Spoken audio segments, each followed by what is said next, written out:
اوس د خدمت او د یووالي وخت دی، اوس د وطن د جوړونې. نظر به ماده 21 طرزالعمل تذکره الکترونیکی ما پسوند یا پیشوند اسم داریم که برای اسم ترکیبی هم یاد میکنند مانند خواجه، میر، بیگم و موارد مشابه.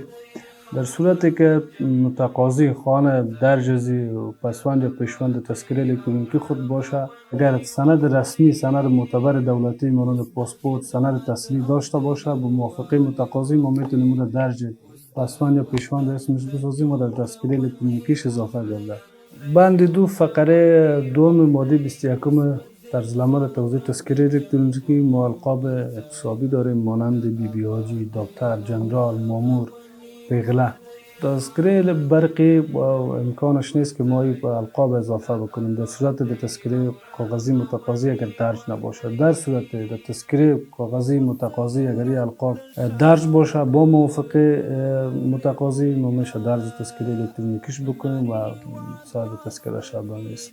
بند 3 فقره 3 ماده 21 توزیع تذکره الکترونیکی در صورت متقاضی لسن 12 سال یا پایینتر از او باشد و در اسم از او پسوند و پیشوند به نام خان باشه، جان باشه. رئیس فامیل اطلاعات از این دارم، با موافقه رئیس فامیل میشه حذف بکنیم و این پسوند و پیشوند خان یا جان برش اضافه بکنیم.